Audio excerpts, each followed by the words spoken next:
Doctor గారు వెన్నునొప్పి ఉన్నప్పుడు డాక్టర్ని కలిస్తే డిస్క్ ప్రొలాప్స్ అయింది అన్నారు. సర్జరీ చేయాలి అన్నారు. ఈ సర్జరీని వెంటనే చేయించాలా లేక కొంతకాలం వెయిట్ చేయొచ్చా? వెయిట్ చేయడం వల్ల ఏమైనా దుష్పరిణామాలుంటాయా? తెలియజేయండి. ఈ ప్రశ్నకు spine surgeon doctor Kiran Kumar గారు సమాధానం అందిస్తారు. ఒకటండి, ప్రతి ఒక్క డిస్క్ ప్రొలాప్స్ కి మనకి సర్జరీ అవసరం లేదు. నేను చెప్పినట్టు ఇది వరకు ఒక 6 వారాల వరకు ఏ డిస్క్ ప్రొలాప్స్ అయినా కూడా వెయిట్ చేసి మనం నాన్ ఆపరేటివ్ మేనేజ్మెంట్ ఏంటి, పెయిన్ కిల్లర్స్, ఫిజియోథెరపీ ఇవి చేసి తగ్గకపోతే, అంటే అదే క్రానిక్ అయిపోతే దెన్ దేర్ ఆర్ ఇండికేషన్స్ అండి. దేర్ ఆర్ అక్యూట్ ఇండికేషన్స్, అంటే డెఫినెట్ ఇండికేషన్స్. ఖచ్చితంగా ఆపరేషన్ చేయాలి డిస్క్ ప్రొలాప్స్లో. ఎప్పుడు ఒకటి కాడా ఎక్వైనా సిండ్రోమ్, అంటే అదొక syndrome which is a spinal emergency.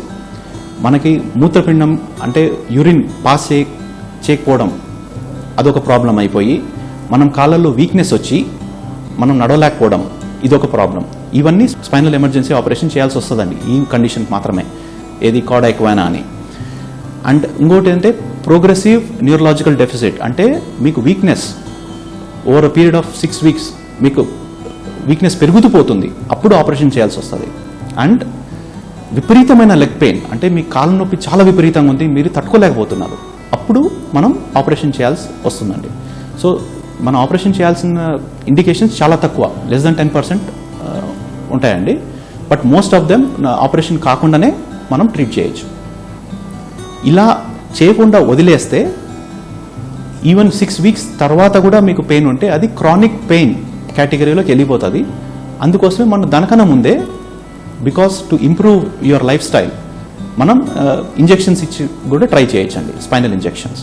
ఒక ఏజ్ ఫ్యాక్టర్ తీసుకుంటే మీ ఏజ్ ఇంక్రీజ్ అయ్యే కొద్దీ the moment in the spine కూడా తగ్గిపోతూ ఉంటుంది. అంటే the risk of disc prolapse becomes less అన్నట్టు, తగ్గిపోతూ ఉంటుంది.